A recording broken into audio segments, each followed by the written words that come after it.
Welcome, everyone. Thank you so much for joining us for the first Unlock Book Club powered by We Create Space. We are going to be shortly be joined by author Dee Whitnell with their new book, Beyond Bananas and Condoms. I have my copy in my hand. I've absolutely loved it, and I'm so excited for you to hear more about it too if you haven't already ordered it. If you haven't, please go do so. But you're going to be finding out lots more about that. Just for those of you that need a visual description, I have blonde tousled hair, I am white, I have a gingery beard with several piercings in my nose and my lip, and I'm wearing a We Create Space branded t-shirt. Shameless plug of our merch there. So I am the community and events director for We Create Space, and we're really pleased to pull together our first book club. I'm going to be taking you through this afternoon, just in terms of what you can expect. So we're in our welcome session. We're going to introduce Unlock in shortly, and I've got my colleague Alex who's going to join me on screen in a moment to share more about Unlock and what you can expect. We're then going to do a little bit of scene setting and a grounding exercise with Dee. They're going to do a reading, and then Dee and myself will be in conversation before we throw it open to your questions, and then we'd love to hear what your key takeaways are. So with that all in mind, I'm going to hand over to Alex to talk to us a little bit about Unlock. Alex, are you with us? Hi, Neil. Yes, I'm Hey, here. hey. Welcome, everyone. I'm super excited to be here. I can't wait to hear more about this amazing book. And thank you for giving me this opportunity to talk a little bit about Unlock. I think if you saw the last few days, we did the launch for this queer leadership network that is powered by We Create Space. So we decided to create this space for queer leaders to give them resources. We wanted to create a community-led learning platform with networking events, with master classes, with events like this that connect other queer leaders. And together we're redefining what leadership means, no? Like taking our inner most amazing selves and turning it into something powerful and sharing it with all of our community, all of the people that we are surrounded with. And our mission here is to create spaces for queer leaders to learn, to grow, and to connect, unlocking their innate potential. So basically, we are giving all of the tools, and we are here to walk with all the queer leaders to create a bigger impact and redefine what this means and what this has meant in the past. So yeah, I'm really excited about sharing all of the resources. We are targeting, or we are talking to future queer leaders. Even if you don't see yourself as a leader, we want to show you that if you're impacting one person, you are and you can be. We are impacting LGBTQ plus professionals, entrepreneurs, and obviously we have this amazing network of leadership experts who are gonna walk us through and who are gonna come with us on this journey of queer leadership. And how we're going to do that through workshops, retreats, networking events, resources, and events just like the one that we are in today. So I really hope that you enjoy everything we have prepared for you.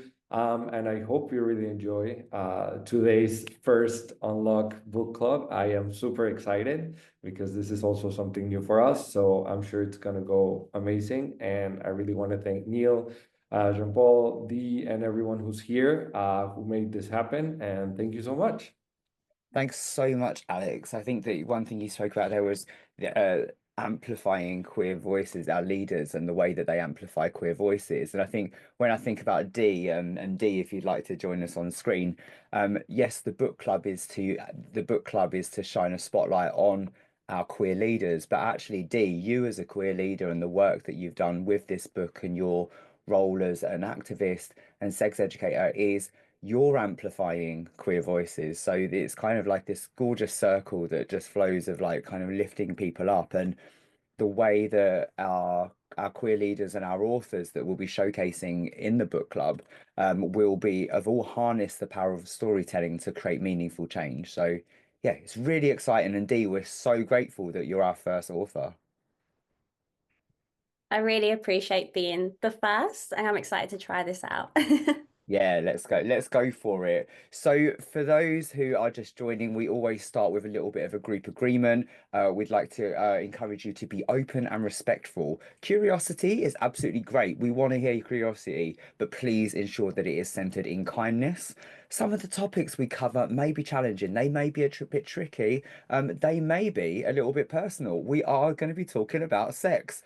But we'd like to encourage you to take care of yourself, take a moment, take a breather if you need to. That's really important to us. And we're going to get on to some of those conversations around looking after yourself when it comes to the topic that we are discussing. Just a little bit about We Create Space. We obviously want to work with you. Our these community events are free because we work with corporate clients. So if we can work with you, if you can bring us into your workplace to support with your DEI needs and requirements, then please get in touch with us. We cover everything from workshops and webinars, experiences, leadership programs, you name it, we do it. Get in touch. We'd love to hear from you. Dee, I'm going to hand over to you to set the scene. Thank you. So, before we kind of get into the reading and our discussion, we would love to hear from you. So, feel free to scan the code on the screen now and answer these two questions for us. So, what word or words would you use to describe your own experiences of sex education growing up? And what areas of sex education and relationships do you wish you'd known about from an earlier age? These are two questions that I highly considered when I was writing this book, and was one of the reasons that I went into sex education, because of my own personal experiences or lack of experiences of sex education as a young individual. So feel free to share your own thoughts, because I love hearing about other people's experiences. Yeah, well, so I mean, my word, for example, is non-existent, just didn't exist at all. And while people are taking part in that, Dee, I'd love to hear just a little bit about you, how you show up in the world. Obviously, sex educator, but you do so much more than that. And if you could provide a visual description as well, that'd be fantastic. Yeah, no worries. So I am a white individual. I have slightly reddish hair, purplish hair at the moment. I have big thick glasses on. I'm currently wearing a grey long sleeve and then two silver necklaces. I also have several piercings in my face. So yeah, I am a qualified sex educator, a multi-award winning sex educator. I've been freelancing now full time for just under a year, delving into journalism and working with sexual health or sex education organizations. I'm a facilitator for Split Banana. So last week I went into two schools and delivered two all day sessions, which was very exhausting but super rewarding. I'm currently the audience development producer at Queer AF, and I also do a lot of volunteering and other pieces of work for Trans History Week with Neil as well. Um, yeah, I feel like I could go on and on about my various roles, which is really funny when you sign up to one of these events and they say, what's your career, what's your job title? And I just can't put one thing down. Absolutely. So many hats and how are you showing up today, kind of thing. But also not forgetting trans kids deserve to grow up as Yes, well. yes. Yeah, My campaign Trans Kids Deserve to Grow Up, that started in, I believe it was 2022, in response to the gender questioning guidance. And that has been a few years now of working with young people and helping them share their stories, whether they're here or whether they're not here anymore, and also celebrating the adults that made it. absolutely. Absolutely. So, a lot of celebrating that joy and celebrating people that are here is so, so important. So we've got some results coming in for us. So what words would you use to describe your own experience of sex education growing up? We've got non-inclusive, minimal, lacking, and straight-based script. Yep. It feels like I can't really say anything more than that. That was a perfect summary of many people's sex education. Yep. Absolutely, and limited just popped up there as well. And so, what areas of sex education and relationships do you wish you'd known about from an earlier age? Consent and queer sex. Consent is such a biggie, right? And it is. It's also really fascinating as well how consent can look different in the queer community, and how, because of the ways we have sex and the kinds of relationships we have, how consent, there can be blurred lines there, or there can be grey areas. It's something I speak about in the book because it was really fascinating to me how kind of consent is so heteronormative, when it's being taught, but in reality it isn't that. All people, have means to consent, need to consent when they're engaging in sexual practices, and just everyday practices like hugging someone, or putting your hand on their body, all those kind of things. So yeah, it's an area that I really am deeply interested in, and an area I love going into schools and teaching because kids love it as well. It's a great topic. It's a great topic, and it's also just not, like you said, it's not a clear-cut topic as well, but it feels like it's one that people are mocking a little bit these days, particularly when it comes to kids and consent, and particularly around kind of hugging and how you engage with them. So it does feel like one that definitely will be more of a vocal point for people, I think. Mm-hmm. Yeah. Safe sex and queer sex, and then different types of sex and relationships. And I really wish there was more about LGBTQ sex education growing up at an all-girls school in a rural area. It was challenging to explore my own identity as a non-binary and bisexual individual. That's again a very common experience, and one of the things that I really advocate when it comes to schools, and obviously when it's single sex schools, it's difficult, but I always suggest that schools should have all students in the classroom, because regardless of whether you have that body part, you may have a young person one day in your life that does, or you may have a friend that has an experience that's totally different to yours. So I think it's so important that we all learn about one another's experiences. And there's been so many times where I've had to teach to a single sex class, and then the students have just asked me about other people because they don't want to know about themselves. They want to know about everyone else, and that's kind of how I feel as well. I want to know about everyone. Absolutely. Just, thinking outside of ourselves today. And I think we live in such an individualistic society at the moment that thinking about these experiences of other people is it's just for the good of all of us when we take an interest. And again, curiosity centered in kindness, people don't mind questions so much as long as you're not having to do all the education. But if it's centered in kindness, it at least makes it that little bit more inclusive and considerate. Completely agree. I'm more than happy to answer questions, even questions that other people won't, because, that's my field, that's what I enjoy. And I prefer being able to answer those questions so that somebody who isn't comfortable doesn't have to feel forced to. And I'm more than happy to be the educator when other people, we get tired too. We need rest. And me and you have spoken a lot about resting when it comes to activism. And I think for a lot of us educators, we also need rest as well. So important. Make sure you're resting, everyone. Dee, I'm gonna disappear for a minute and I'm gonna hand over to you for a reading from the book. Over to you. Amazing, thank you. So I will preface this by saying I am dyslexic, so feel free. There might be a few moments where I trip over my words, but it's my own book, so I'm allowed to. I'm going to read from the very start, and I'm just going to start off with a section on why inclusivity is needed in sex education. I think it's a great way to start this conversation, and it kind of explains what the book is about if you haven't got it already, and also, as I said, begins the kind of conversations that we're going to have in a moment. So, why is inclusivity needed in sex education?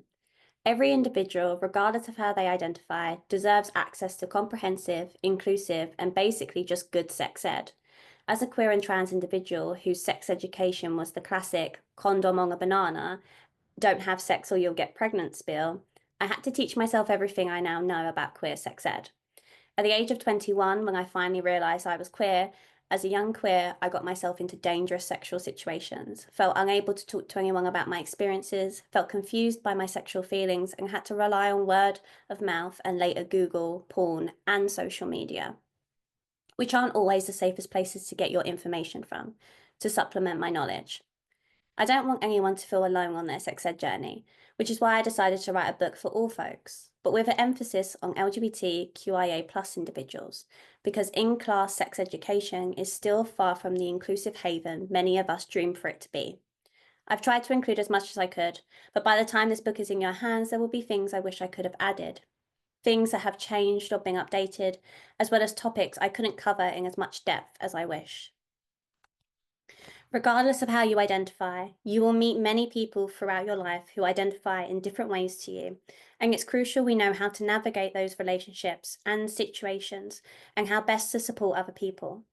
Whether it's a family member, friend, colleague, or partner, understanding different people's experiences only enhances your ability to support them. Inclusive sex education prepares us for the world, for life, and makes us better allies. Sex education is life-saving as it provides us with the tools on how to navigate difficult situations and sexual encounters in a safer way. Not only that, but being educated on experiences outside of our own also make us more comfortable and confident in who we are and the world around us. We learn how to respect and accept all kinds of individuals from all unique places, and in turn, learn how we want to be respected and accepted. Sex education makes us better members of the community and society.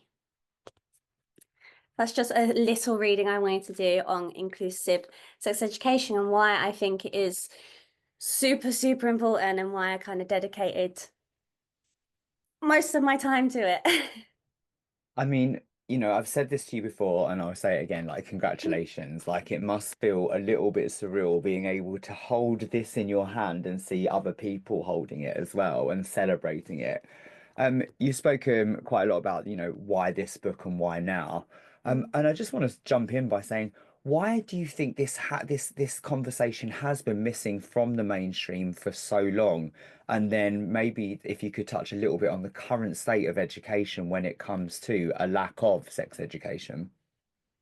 Definitely. The beauty of sex education and the history of sex education is that it's so fluid, and with all kind of social movements and parts of our education curriculum, it changes.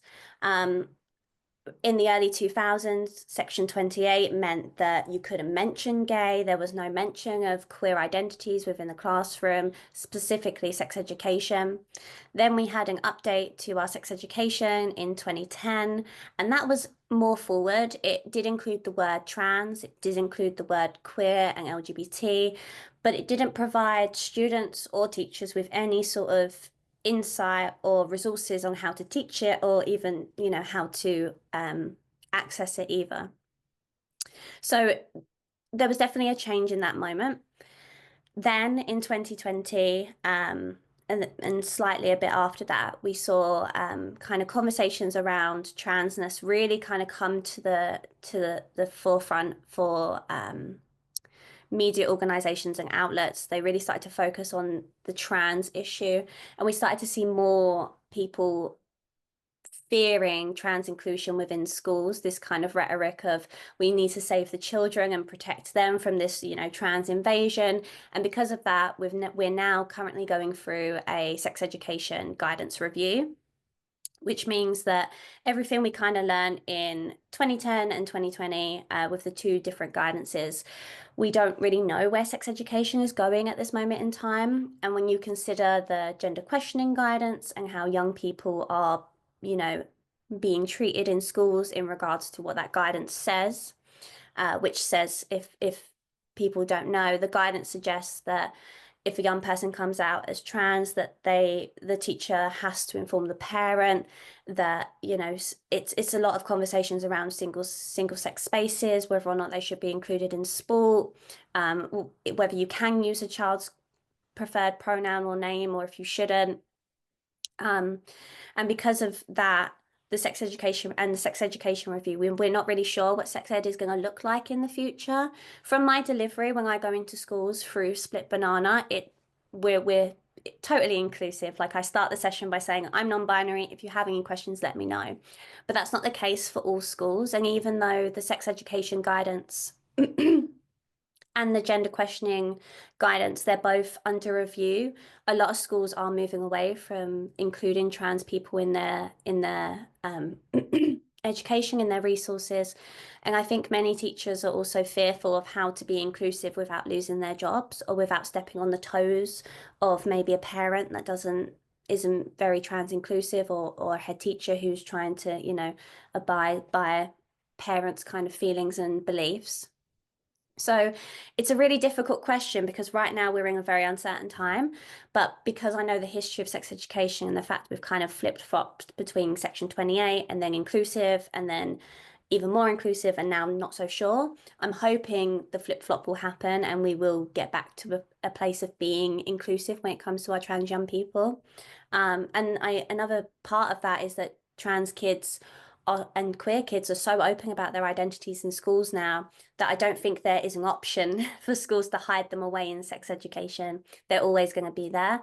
So even if something did happen and we kind of got the repeat of Section 28, I think young people in schools wouldn't allow that to happen. And that's from going in and talking with them, that's something that brings me a lot of hope when I Yeah. read all these horrible articles and headlines, because young people, they're clued up and they know that they exist. And I think that's, yeah. Yeah. I mean, the book is dedicated to trans youth and adults who have lost, in your words, due to Mhm. harassment, discrimination, laws and legislation that restrict them from living their true lives, waiting lists, and a lack of sex education. I think everything that you've just spoken to goes to show that when you consider inclusion, yes, your book is written through a trans not binary lens yourself, but you've included everyone and you've brought everyone along on the journey with it. And that's the thing about efforts around diversity, equity, inclusion, sex education, is you're not actually, it benefits certain groups, yes, but it benefits everyone. Mhm. It's so Definitely. short-sighted to not see that. Yeah, and as we were saying just before this call as well, it's so easy in my mind to be inclusive, and we have moved forward for so many other social groups to be inclusive. And of course, there is so much more to go. There is always further to go when it comes to inclusion and acceptance, and making sure the workplace is the most supportive place for all individuals from minority groups. But I think right now we're kind of in this trans panic and this diversity inclusion panic, and people are purposely stepping away from being supportive and inclusive to LGBTQ plus individuals. But the reality is that they're going to exist. They're going to be in your workplace. They're going to be everywhere that you go.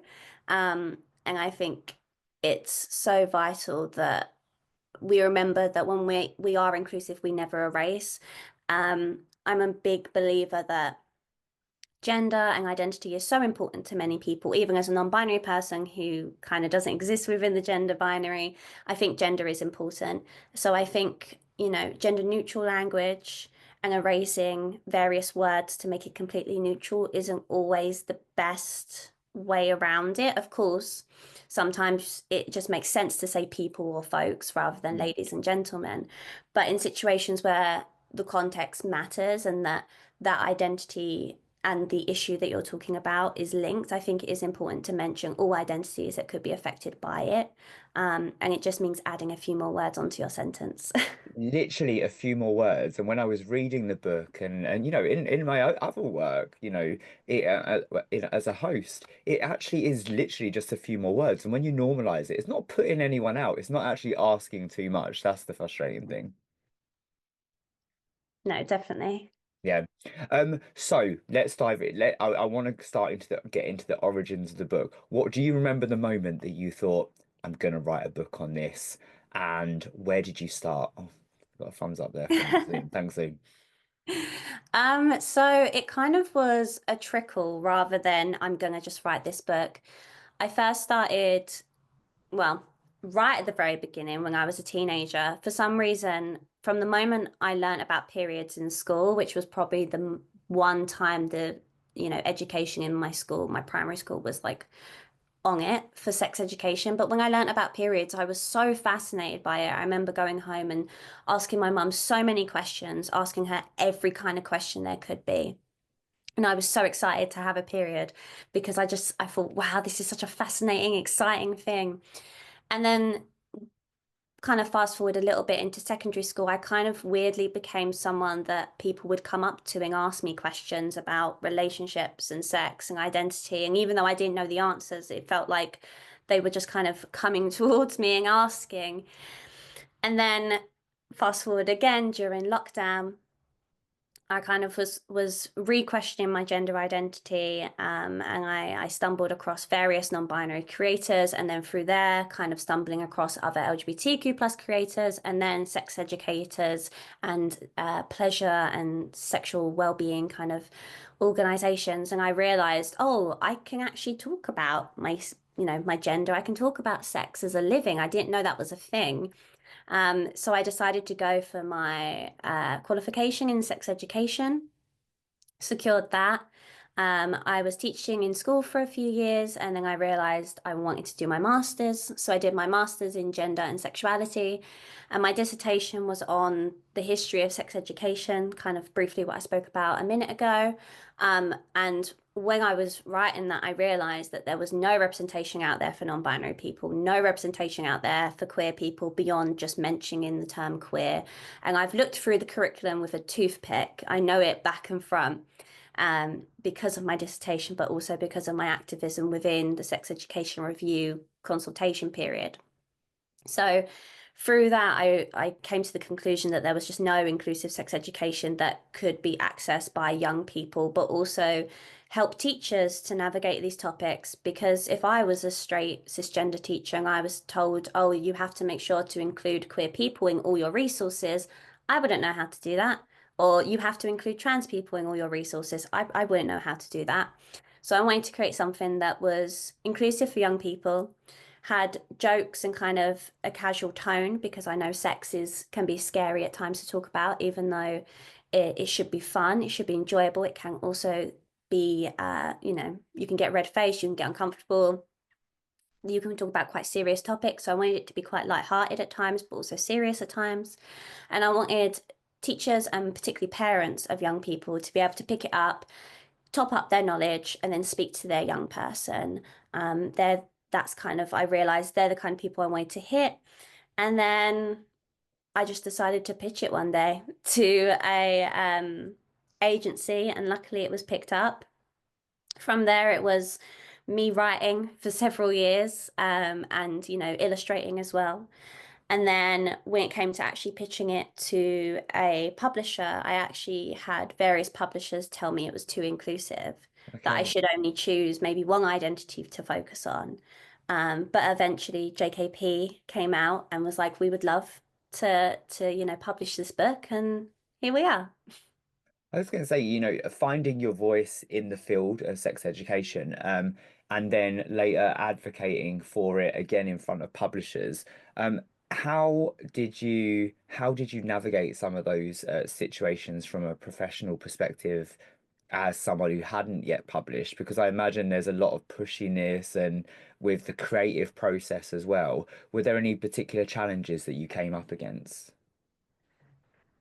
I think for me, a few challenges was the language used. There was a few times where a part of my book I would suggest, and editors perhaps wouldn't get it, and I had to kind of educate them whilst writing the book about educating people, to make sure that they kind of understood why it was important, that maybe this phrasing didn't sound right to them, Mm. but technically it was right to the community. um, Also, as I said, various publishers said to me, it's too inclusive. And my kind of regard and response to that was, well, what does it mean to be too inclusive? And I didn't like the idea of just focusing on LGBTQ plus individuals, or just focusing on trans individuals, or, I also briefly talk about neurodivergence and disabled sex and disabled individuals. And I wanted to kind of create a book where people could jump in, take what they needed, and leave when they wanted to. And something that I also speak about is that I know I'm not someone who has, I'm one individual. I don't have every experience. I don't, understand what everyone has ever gone through. And I never want to be, I don't want this to be the sole book that people go to. I always want people to kind of jump off from it, write their own book if they don't see themselves in it, or if they see themselves only a little bit in it. So yeah, I wanted it to be like a jumping off spot for other individuals. But then other creative ideas, like I love the title of it, even though I don't actually like bananas. It's the one food I can't do. It gives me sensory. But yeah, I really do love the title. It came from my experience of my first ever sex education being based on a condom on a banana. So it's I love my title really. I mean, it is brilliant. The everything around it, like the creative, the look of it, the creative feel of it, it's really cool. Before I go into what you enjoyed most, and I'll bring up some illustrations for you to talk through as well. You do share so much of your own personal experiences in there, and I think that's partly what helps people bring along, whether it's speaking about your own sexual experiences, your own body, genitals. You bring people along and you make it more accessible and yeah, you just bring people along on the journey because you're not afraid to share. I think when it comes to sex education, historically, it's been very much like sex is something that happens, but it doesn't happen to me or in this room. It's very much separate from me.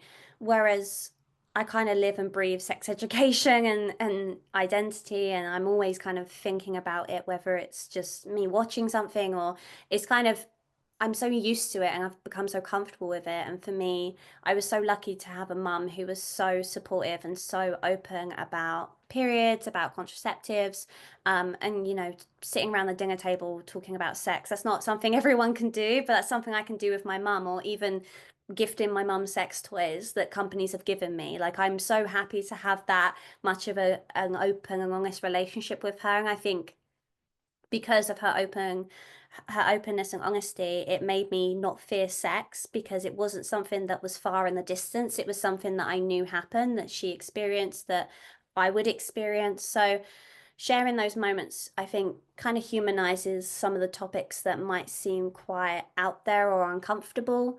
And I've always enjoyed sharing my experiences. I've obviously learned from time on the internet what to share, what not to share, Mm. what I feel comfortable with sharing. And not every person and not every trans person or educator will feel the same. But there's moments that I shared in the book that I'm really glad that I did. And like I said, I could look back at this book in a few years and there could be so much new information or resources we have. I could identify in a totally different way. I'll have different sexual experiences.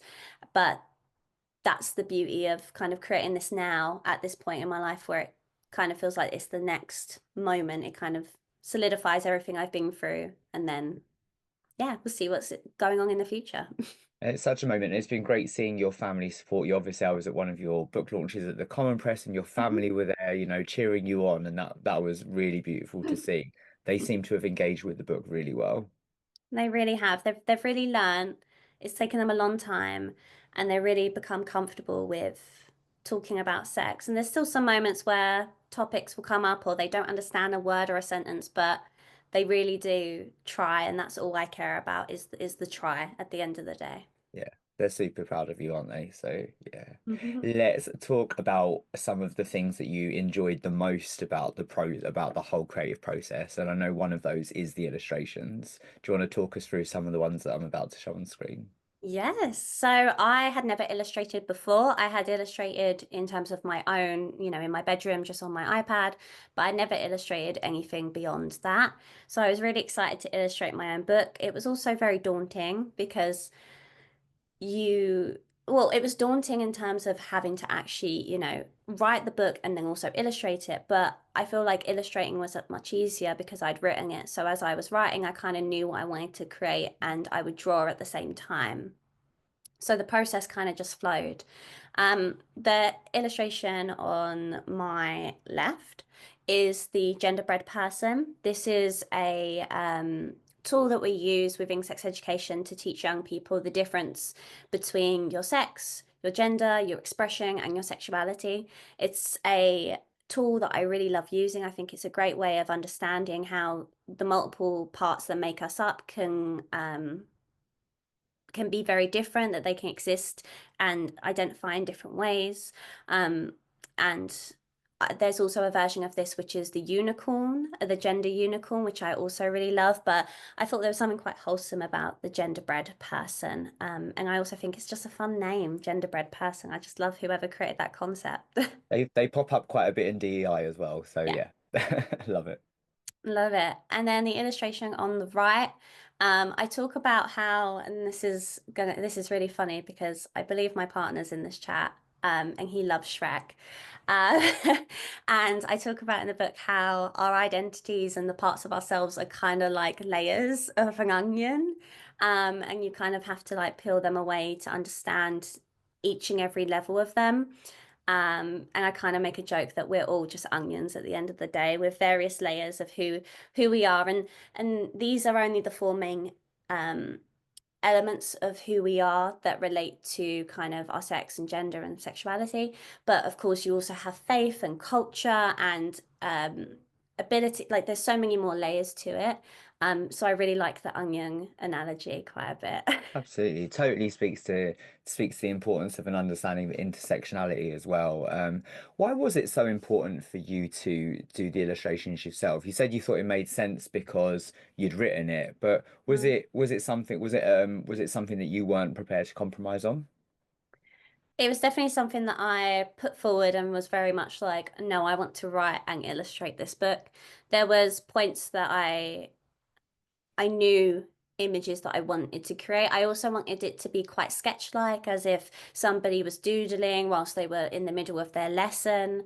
I didn't want it to be too neat and tidy. I wanted it to be like somebody was illustrating a book, like they were kind of bored in class, that kind of vibe. I wanted it to kind of feel very much like going back to school, but to also bring in some humor in some ways, and then also to bring some illustrations that people may have never seen before. So the illustration on the left is an example of kind of what a trans individual who is AFAB, what kind of the changes that they may experience um, if they are pre-using testosterone or post-using testosterone. And that's an illustration that I'd never seen before. And it was one that I had to actually draw from my own just understanding. It was something that I hadn't seen particularly, with other illustrations in this book, for example, the uterus or the penis illustration that's been done many times. This hadn't. So it was one of the times where I was like, okay, I need to figure out how to draw it, how it would be the most accessible for people who may not understand. And I'm really happy that I was able to include a lot of trans illustrations that I had never personally seen before. And then the one on the right is a joke kind of illustration. This idea that um, this is the clitoris for anyone who doesn't know. And many of us don't realize that the clitoris, there is so much more going on, not only what you see on the outside, but on the inside, there is so much more. And we only learned recently that there were way more, I forgot what the words are, like Nerve endings? that's it, nerve endings than we knew before because we never actually had research on it. So this was kind of my clitoris iceberg drawing that was one of the first ones that I did. And I thought it was just really fun and silly. Because as I said, I think sex education should be fun. We should talk about pleasure and other topics that maybe, aren't so serious, whilst also reminding people of the serious topics like consent throughout. Yeah, absolutely. 10,000 nerve endings, am I right? I think that's yeah, and it's the only part of the body solely for pleasure. Yes, Yes. yes. See, just learn something like every page there was something to learn. The final image that just going to bring up is this. I mean, it was so important for you to include this, right? Mhm. Yeah, so as you said at the beginning, I dedicated my book to trans young people who are no longer with us, such as Corey Hall. I worked closely with Corey Hall's mum following his passing, and I also included his final words in my speech at Parliament's first ever all trans panel. And throughout, I talk about trans kids deserve to grow up. I talk about the importance of inclusion. I talk about the importance of activism. But I wanted to end with an illustration that reminded young people that not only do they deserve to grow up, but they will grow up, and that through access to information and education, like there is in my book, they'll be able to navigate those kind of conversations and perhaps even help educate other people around them who may not understand, but also for parents who are struggling, because from my talks with parents who have lost their young people, they are struggling and they don't have as much resources out there to know kind of what to do with that. And a lot of people who have kids who come out as trans, they don't really know what to do as well. So I wanted to dedicate the book to not only trans youth, but people in their lives, people who may not understand yet, people who may understand. And I just wanted to end on a really nice note. I think the work that I've done through Trans Kids Deserve to Grow Up and my activism in that space has been some of the most fulfilling, but also the most tiring and the most emotionally draining. But it's something that I'm always going to kind of push for. Yeah. And yeah.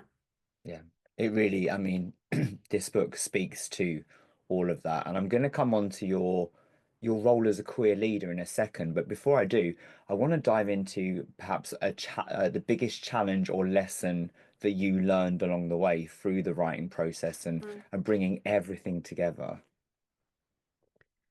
I think for me as a dyslexic, neurodivergent individual, there's many things that were hurdles that I kind of had to jump over.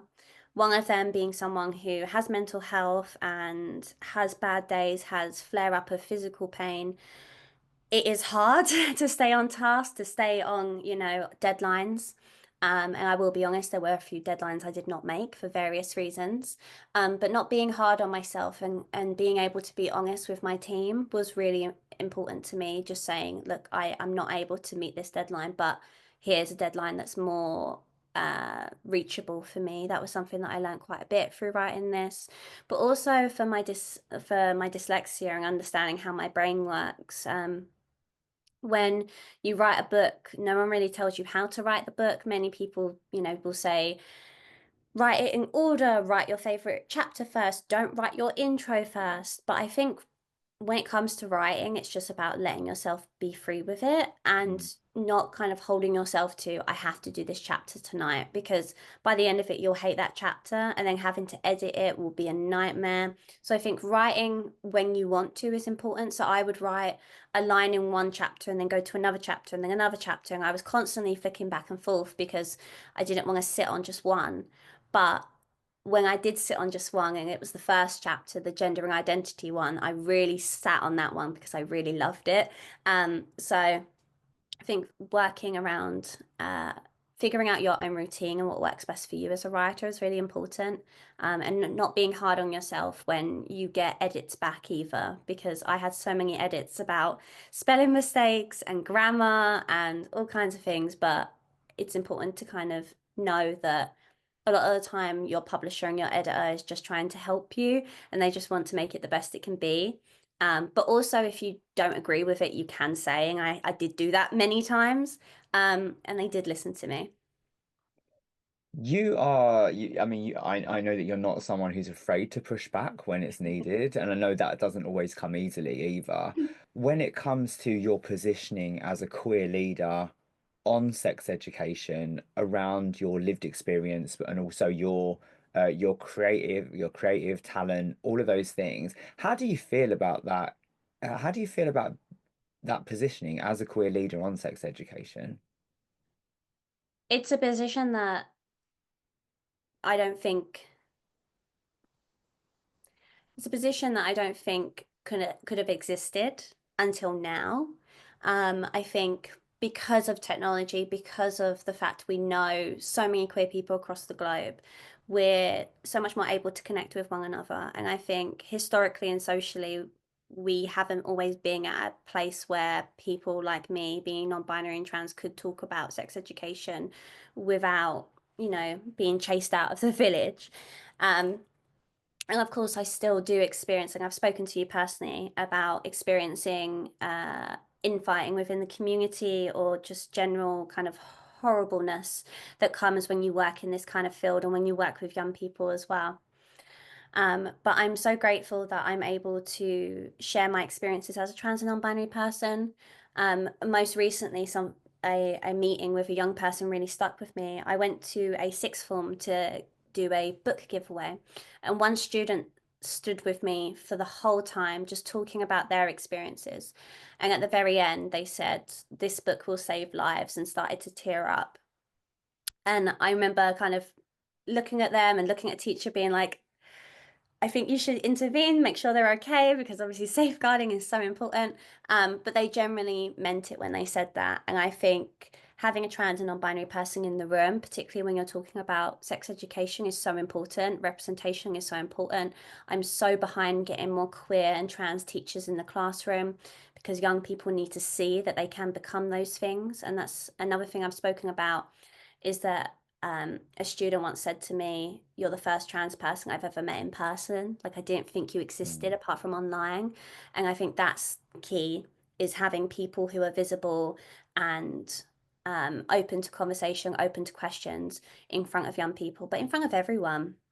Yeah. Think is important, because representation does change someone's opinion and does allow them to understand that we're not just a word or an ideology. We are people, we exist, we have experiences and feelings very much perhaps similar to their own. So I'm very grateful to be in this field and to be kind of always steering towards inclusion, even if that means commenting on loads of posts being like, "What about me?" I will happily do that. Absolutely. You really, really are leading the way. You know, it's phenomenal to see. There's so much of the book that I enjoyed. I want to throw it over to our audience and give you a nudge if you're listening for questions. Please pop them in the chat box. If you'd like to ask an anonymous question, you can use the Q&A box. There's loads of jump out moments for me. I was letting you know some of my favorites. How you dive into history and symbolism. I love the example of the Birkenstocks with the lesbian community. Dee's green flag list really made me laugh and chuckle. And the sociological importance of it when you're talking about revenge porn, something we're seeing more and more now, and violence against women and girls particularly. When you think about your future ambitions and your hope for the book, I guess what are you hoping and what's next? Oh, big question. So, what I'm hoping for in terms of my book is that it can help, as I said, those various groups, so young people, to access education if they're not getting it in school, sex education that they're not getting in school, help teachers provide more inclusive sex education and feel more comfortable talking about LGBTQ plus sex education, and then help parents to navigate those topics at home, because parents are a young person's first educator, and it's so important that they're also their first sex educator. So I really hope that it benefits those fields. I have already been able to get my book into a few sixth forms and colleges. I would love for it to get into more, and to be in more hands of young people and people who work with young people. For kind of my next steps, I have so many ideas, and I'm always a person that's constantly thinking of what's next, which is not always healthy. So I'm trying to enjoy the now of my book. But one thing that I do really want to focus on in the future is more steering towards non-binary recognition legally. As a non-binary person, I'm not legally recognized within the UK, which means I can't marry my partner as a non-binary person. I can't have a legal ID that says I'm non-binary, and that's something that I really want to fight for. And it's something that um, is coming from a very personal place, but also from a place of, now I've been in this field for so long, I'm kind of tired of being one of the only identities that doesn't legally get the recognition that everyone else gets and that everyone deserves. Um, so something within that field, probably not a book, perhaps more research based, to hopefully make more legislative change in Parliament would be what I would love to do. That's a big thing, and I've already had several people tell me that's a huge thing to kind of want to do, but I think I've got to the point of my identity of my life that I don't want to no longer be recognized as non-binary, and I just want to have the choice. Even if I decide at the end of the day I don't want an X marker on my passport, I just want to be able to have the choice of that. Having achieved what you've achieved, right, in your career in terms of your reputation and profile as a sex educator, as an activist, certainly as a queer leader, having achieved the book, this is very much a reality. What do you say to those people who say, "Oh, that's a bit tough"?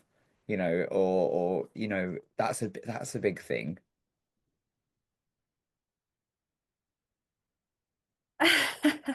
Good question.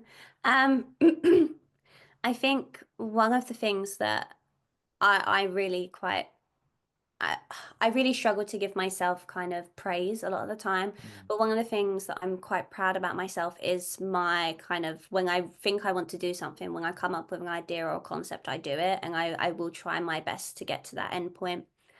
And I think for many activists, that's very much the same mindset of we kind of grab onto one or maybe many kind of ideas or beliefs or tasks or protests or whatever it is, and we move towards it and we really try and we really focus on it and we kind of can't get it out of our mind. We kind of live, sleep, eat the kind of the thoughts and the process of where we want to get to.